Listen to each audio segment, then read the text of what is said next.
always said that God can kiss my ass, but I just changed my lifetime tune about 30 minutes ago. Because I know that whatever is out there trying to get in is pure evil straight from hell. And if there is a hell, and those sons of bitches are from it, then there has got to be a heaven, Jacob. There's got to be. I guess you heard about that shit up in Abilene. Bank robbery. It's all been on the box all day. It killed some people, didn't it? Yeah. Killed 4 Rangers. 3 cops, 1 civilian. Supposed to be headed for the border, which would bring him right my way. 2 more hours till we get into El Paso, which is right next to the border. We'll stop at a motel. Stop? We're not actually gonna stop at a motel, are we? Yeah, what for? We have a motorhome. We don't want to stay in those Roach Haven motels, do we? All right, well, if it doesn't have a pool, then we're going someplace else.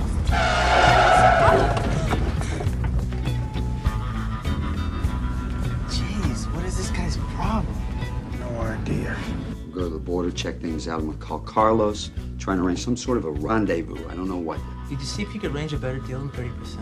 It's their standard deal. They're not gonna change that for us. Hey, you want sanctuary, you gotta pay the price.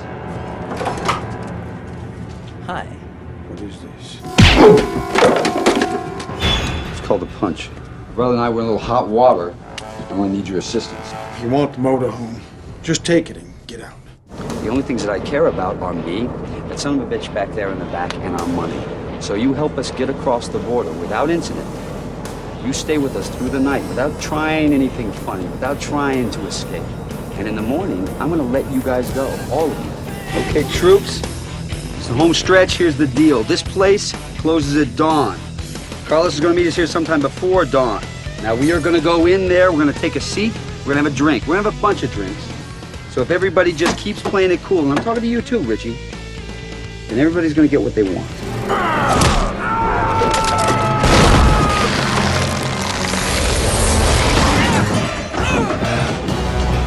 I don't want to hear anything about, I don't believe in vampires. This is a pussy blowout! Welcome to slavery.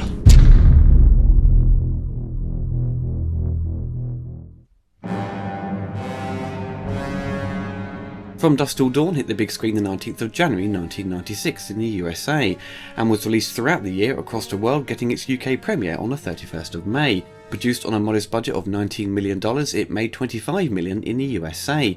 It's unclear how much it made worldwide, and I believe may have been screened in a limited capacity, with some territories going straight to VHS. It made a further $19.8 million on home rentals. Directed by Robert Rodriguez, who was making a name for himself as the next generation of action director for his efforts on El Mariachi and Desperado.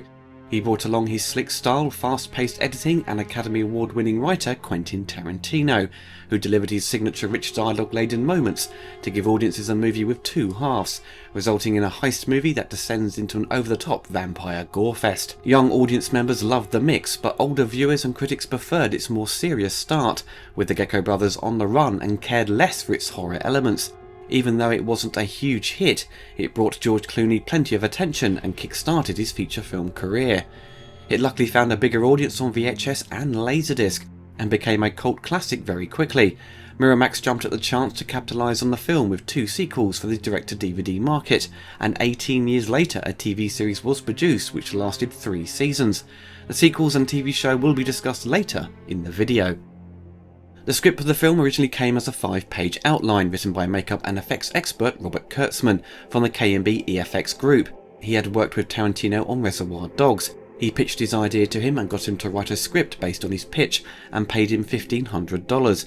The script would be tailored to show off the craft of his work and his studio K&B. K&B worked on Army of Darkness and more recently The Walking Dead. The 5-page outline focused heavily on the events at the Titty Twister, and only a brief section was how they got there, so Quentin expanded it heavily, wanting it to be a homage to the drive-in and exploitation movies of the past. The script was eventually sold to a studio who were eyeing it up as a big-screen follow-up to Tales from the Crypt's first movie, Demon Knight. Tarantino was never really confident it would get made, but luckily bumped into Robert Rodriguez at a film festival in 1993. They both shared similar taste in films, such as their love for Jackie Chan movies and exploitation flicks of the past. He got Robert to read the script and he loved it. Miramax, who were producing Desperado, managed to secure the script and wanted Tarantino involved. He said he would only do it if Robert were directing. Other directors had been approached, such as Rennie Harlin and Tony Scott, but they settled on Rodriguez. They had a wish list of people they wanted for the character Seth Gecko, which included names such as Antonio Banderas, Tim Roth, Michael Madsen and Christopher Walken. They all turned it down, citing scheduling conflicts. At that point, Tarantino had just directed an episode on the popular show ER, which George Clooney was part of the main cast. He thought he would be perfect to play Seth and wanted to give George a chance to show a different side to him. George had limited success with films at that point, and this would be his first feature film in a lead role. George had some input for his character and suggested he have a tattoo, as he had just watched Once Were Warriors. He wanted a design on his arm that ran up his neck. I think many people wanted to copy that design once they saw it, and it's only revealed in full at the end when he takes his jacket off. Quentin Tarantino decided to play a part in the movie and was cast as Seth's brother, Richard Gecko. Richie is a schizophrenic and deeply paranoid. He originally had more of the funny lines of dialogue and quips, but gave most of the lines to Seth, as he wanted to try and play a different character for once. Quentin often played an extension of himself when it came to acting. Harvey Keitel was cast as Jacob Fuller, who worked with Tarantino on Reservoir Dogs and Pulp Fiction.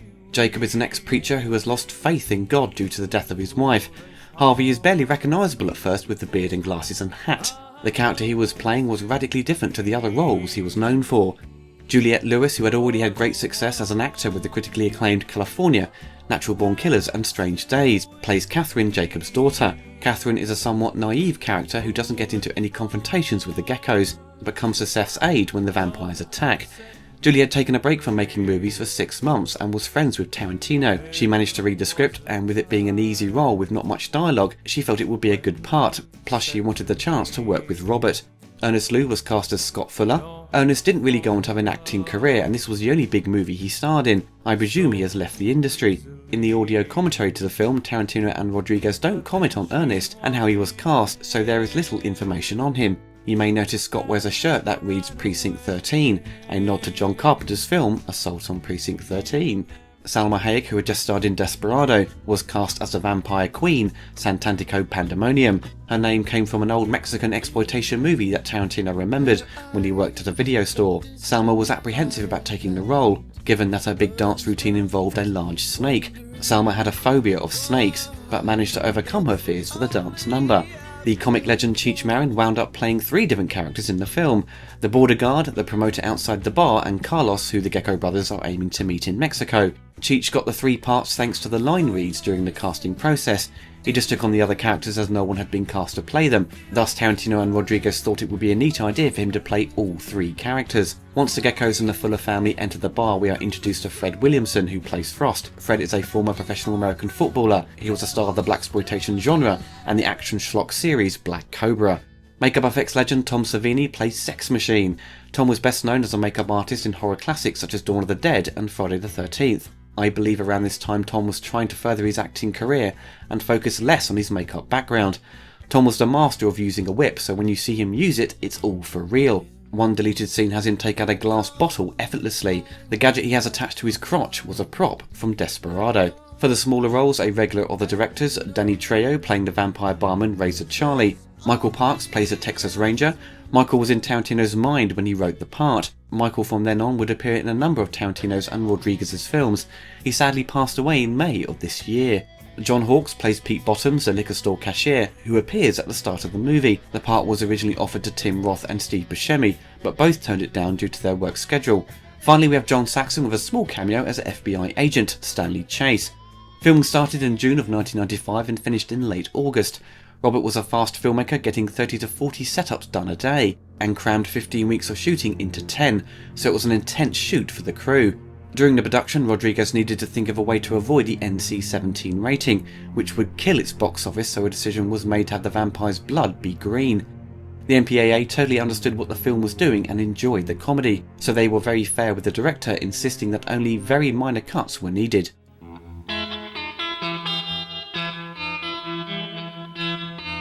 The movie opens in a liquor store with a local Texas Ranger hunting down Seth and Richie Gecko, who are fleeing from the FBI. What the Ranger doesn't know is that the brothers are hiding in the store. Richie, in his paranoid state, believes the clerk has given them away and kills the Ranger. A shootout destroys the store and the brothers escape with their hostage hiding in the trunk of their car. Not far away, the Fuller family are on vacation in their RV. Jacob wishes to stay in a hotel to sleep in a proper bed, and arrives at the same hotel the Gecko brothers are hiding. Seth makes the mistake of leaving his brother alone with the hostage, as he contacts Carlos's colleague in Mexico. Richie rapes and murders the hostage, to the shock horror of Seth, who goes into a fit of rage, desperately warning Richie this is not how he operates. Seth, after spotting the RV, needs new hostages and forces the Fullers to smuggle them over the Mexican border. Seth gives them his word that they will be set free and unharmed. They arrive at the Titty Twister, a strip club in the middle of nowhere in Mexico, where Seth has arranged to meet his contact Carlos at dawn. Seth, feeling good that he is now free, wants the Fullers to drink with him. As the Geckos approach the club, they aren't allowed in, but Richie instantly loses his temper and beats up the doorman. Shortly after enjoying some drinks and watching the star stripper, the doorman and a few of the bouncers attack Richie. Things take a turn for the worse very quickly as the employees and strippers are revealed to be vampires. The Gecko brothers aren't alone in their battle as the other customers fight back. A biker named Sex Machine and a Vietnam War veteran called Frost. During the fight, Richie is bitten, and with the realisation of what they are dealing with, Seth knows what's coming next. From Dusk Till Dawn comes with a wealth of visual effects and gore. In charge of the vampire designs and makeup work, K&B EFX Group handle the effects, with additional help provided by VIFX and Illusion Arts. As usual with K&B, you get the full works when it comes to limbs being pulled off, throats being cut, headless corpses, gooey blood and exploding bodies. Basically, the fight with the vampires is a glorious showreel to exhibit what they can do. If you watch The Walking Dead, you will see that they have gotten even better at their craft. Dusk Till Dawn is over the top, and Rodriguez was trying to do new things with the effects, making it a challenge for the team to keep up with his demands and ideas. One of the heads of K&B, Greg Nicotero, makes a cameo in the movie, threatening Sex Machine with a knife. Robert Kurtzman, who had hired Tarantino to write the script, designed the rat that Tom Savini turns into as his head gets pulled off. It was an animatronic puppet that is clearly very limited in its movements, and they cut around it quickly to avoid giving away too much. It's only on film for a few shots, but it goes to demonstrate how mad and crazy the ideas were. VIFX provided the digital effects work. Most of the CG comes from the morphing techniques, which were used a lot during the time with it first turning up in Willow. Here it's used to good effect, with the best shot being when you see Salma Hayek transform into a vampire, and also her death scene when you see her dissolve and burn away. They repeat this effect a few times, and they are actually pretty inconsistent. The death of Frost as a vampire is a bit wonky, as is the scene when Seth has to kill his brother. Tarantino commented that readers of the magazine Fangoria weren't too impressed with the digital work, but loved the practical monster effects, which is as you might expect. The movie ends with a matte painting with added foreground miniatures by Illusion Arts. The matte was handled by Robert Stromberg, who painted it on a glass with a live action element which was a rear projected plate. Rodriguez kept this matte painting and has it hanging up in his house. All in all, the practical monster effects and makeup work is really good, which is what I come to expect from K&B. The digital work is of its time and has dated in areas, but the movie was on a limited budget, so you can forgive its shortcomings. Also, with it being a throwback to exploitation flicks, you don't expect the effects to be of the highest quality. It's a dark night.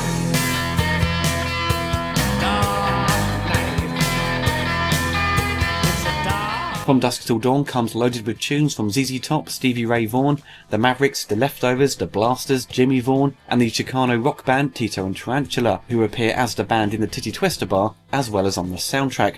The music is very much focused on Texas blues, with the Mavericks song Foolish Heart, and the Blasters track Dark Night being my favourites. There were 2 music videos produced, one for ZZ Top and the other Tito and Tarantula. I'm sure these may have played on music channels at the time, but were featured on the Laserdisc and subsequent DVD releases. When Tarantino directs, he rarely uses an original score, and opts for existing tracks and music. With Robert Rodriguez in charge, however, we get an original score by New Zealand composer Graham Revell. Graham is a superb and well-seasoned composer, having worked on The Crow, the Riddick series, Strange Days, Hard Target, and Sin City to name just a few. The score doesn't really take effect until the vampires begin to attack. The score takes on a familiar sound to James Horner's work on Aliens, and even Joseph Loduca's score to the Evil Dead movies. Graham throws in chorus chants to give it that operatic and haunting sound. It works wonderfully for the action and horror elements. Sadly, only 2 tracks turned up on the soundtrack release, and the rest was filled with contemporary songs and a few tracks of classic dialogue, such as the line from Clooney, "Everybody be cool." There are bootlegs of Graham's work floating around the internet, but with most of the music turning up at the end, so totaling about 25 minutes, so there isn't a lot of original score, but what he did produce is worth listening to. Hopefully in future we'll get a remaster of his music with the Texas blues tracks included. The original album is still very easy to get hold of, the physical CDs are very cheap, and you can stream it via Amazon or iTunes. Definitely worth getting hold of if it's not in your collection. Now, we did get a video game based on a film, but not till 5 years later, and only released on the PC. This third-person shooter is based on the events that transpire after the movie, so it's not technically based on a film, but serves as a sequel.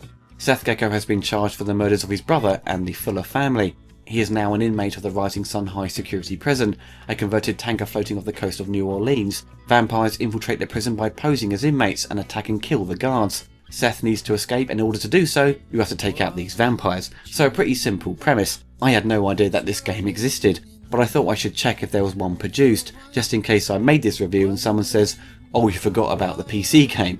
Doing a quick search and I found it. I worked for a video game store years back when this came out and don't ever recall seeing it.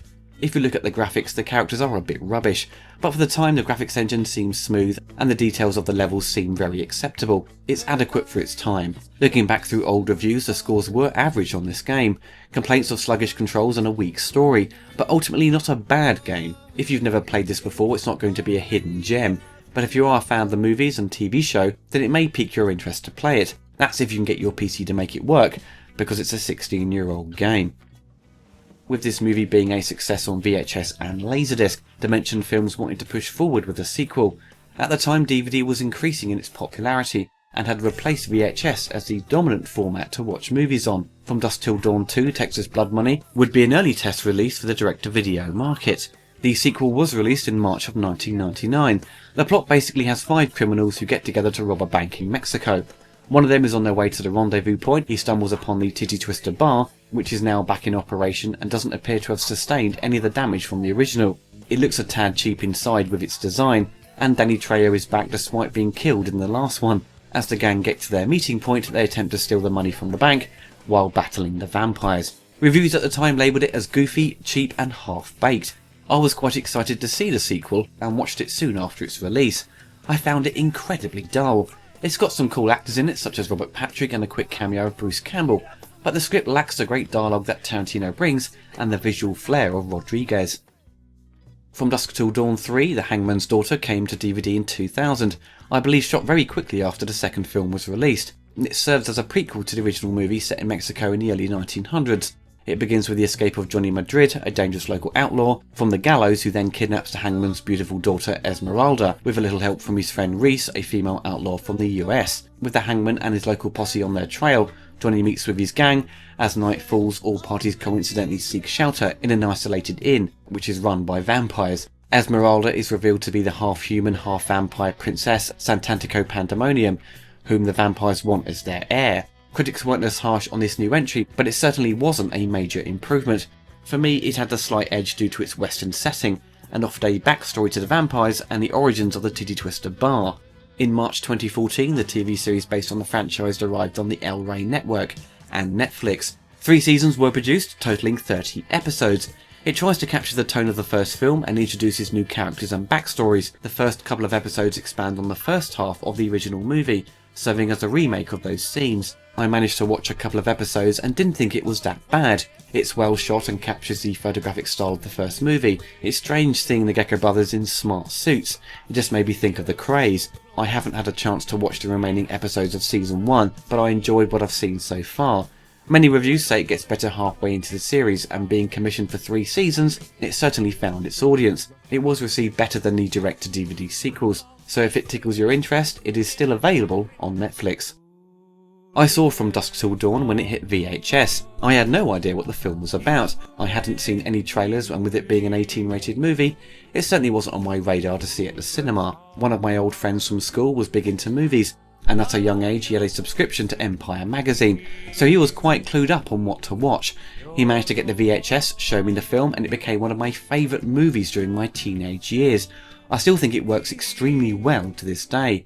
Having 2 genres mixed together felt so refreshing to me. I certainly wasn't clued up on the exploitation references throughout, but to me, once it flipped from this serious heist movie to this crazy Sam Raimi type of horror, I was just blown away. It was gory, bonkers with its execution, and loaded with humour.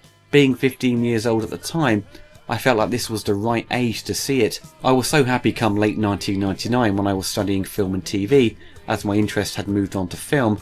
I got hold of a Laserdisc player and picked up the special edition release of the film. It was my first experience with in-depth special features. All the extras now have been ported to DVD and Blu-ray over the years. Even the commentary on the Blu-ray starts with them talking about Laserdisc. I don't believe I had seen Pulp Fiction or Reservoir Dogs at the time when I watched Dusk Till Dawn, so I was unfamiliar with Tarantino and his work.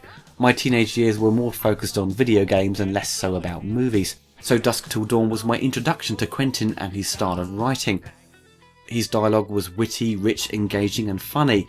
With Quentin's character being a paranoid schizophrenic, his fast delivery and overthinking does play out really well. Quentin is a superb director and clearly wants to be an actor as well, but throughout his movies the audience know where his skill set lies, and it's certainly not in acting.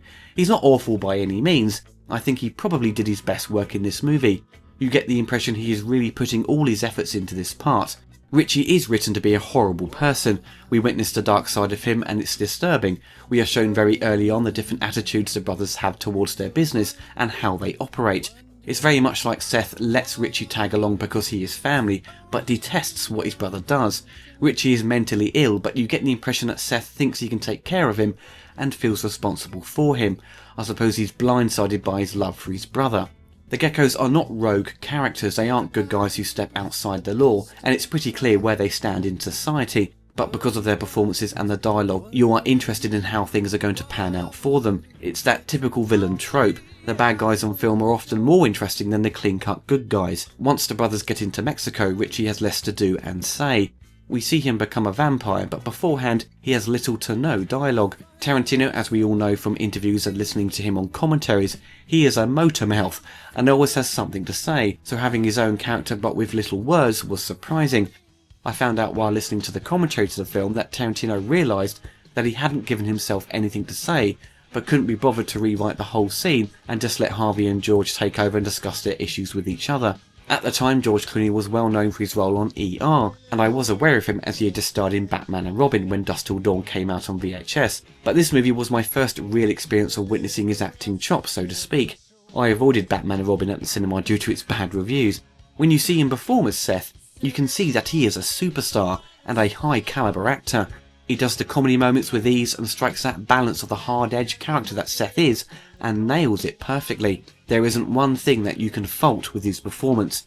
He is a villain, we mustn't forget that, but there is a good side to him, and he isn't out to hurt people like his brother. The rape and murder of their hostage is horrific, and definitely the most realistic moment in the movie. It's totally played straight like a drama, and only gives you quick flash frames of what Seth is seeing as he discovers the results of his brother's actions. When George Clooney has a stern talking down to Richie, it may be the finest part of George's performance. Robert Rodriguez I've not had a chance to talk about on my channel in any great length, mainly due to not covering his films until now. Him and Tarantino are different in their methods of shooting, but their passion for cinema, especially exploitation flicks, action and horror is completely synced. It's like seeing two best friends team up to deliver a film that they really wanted to see, and knew which audiences they were trying to please. There are flourishes of Robert's dynamic style in the first half, but the craziness is kept at bay till everything goes to pot come the introduction of the vampires, at which point it goes full on Rodriguez. Whip pans, Dutch angles, people getting thrown all over the place, clearly inspired by Sam Raimi's work, but with a slice of Hong Kong cinema thrown in for good measure. The humour throughout the film to me is one of its strong points. Now it's not forced or slapstick in any way. Well, when the vampires attack it gets silly with its execution, but a large majority of it is played very straight and subtle. There are some parts where you could miss out a funny line of dialogue, but catch it on second viewing. The arguing between Seth and Richie and seeing Seth get his own way provides hilarious results. Clooney plays it up just enough but never goes too far for it to be ridiculous. It's just smart dialogue and sharp delivery. It's hard to highlight humour without showing scenes isolated and the video becoming this montage of funny scenes, but take it from me, if you haven't seen it you'll definitely laugh your arse off. What's in Mexico? Mexicans.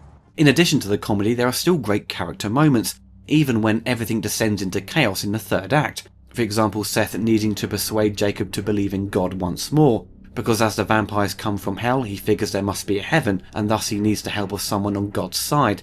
It provides a great moment of redemption for Jacob and a solace that he finds in an unlikely ally. Jacob is a broken man when we are introduced to him. The loss of his wife has hit him hard, and he seems to be escaping from his previous life and God on this trip with his kids. Once he is confronted with the Gecko brothers, he's often seen holding back his rage and anger behind this wall of a softly spoken man. Seth is the one to break down that wall as he finally snaps and punches Seth. Jacob unfortunately gets bitten and knows his time is up, but his faith in God has been restored, and he blesses the water for it to become holy as a weapon against the vampires. There is this great moment with Seth once he realises Jacob's been bitten. He gets so angry because he feels responsible for the family. He has unintentionally put them in this situation. This shows you that Seth has a heart and cares about them. Many critics complained of its change to horror and felt it took away the serious edge of the first half, but I like to see filmmakers surprise us and be unpredictable. The posters and trailers showed you what it was going to be, so you would have to go into this completely blind and then still be disappointed with the second act. Even though the second act goes a totally different route and changes tone, there is still great dialogue to take in. There is hardly anything I can really fault with this movie. I never try to review a film with the intentions of finding anything negative. Over the years I've rewatched this film so many times, I still really enjoy it to this day. The funny lines and the dark themes are still very effective and haven't lost their punch. You could definitely argue that Ernest Liu is the weakest link. He doesn't seem very confident on camera and isn't given much dialogue, so he doesn't really have much to do. He's not unwatchable by any means, but when you put him next to Harvey Keitel, you can see his lack of experience or command of the camera. With it being a love letter to the drive-in and exploitation movies of the past, it delivers on its homage but also provides something new and up to date, without being a cliched callback to the past. If you look at Quentin and Robert's future collaboration on the Grindhouse movies, I think they got too obsessed with trying to copy that genre, and thus didn't really have the same impact as From Dusk Till Dawn. Planet Terror was the best of the pair, but they got a bit self-indulgent, what with adding scratch and dust effects to the picture. I think Dawn is a better tribute to the exploitation genre. The movie has a great cast, but I feel if it didn't have George Clooney in it, it wouldn't have been quite so memorable. It's like if you take Christoph Waltz out of Inglourious Basterds, it would have lost a key ingredient. George is so integral to the whole thing for it to work for me. If you had a good script with fantastic dialogue, you also need an actor to make it work. Clooney really wanted to show off what he could do, and he does it wonderfully. From Dusk Till Dawn is a highly recommended movie, and certainly worth adding to your collection if you haven't picked it up yet. If you do own it, however, then I hope I've encouraged you to watch it again.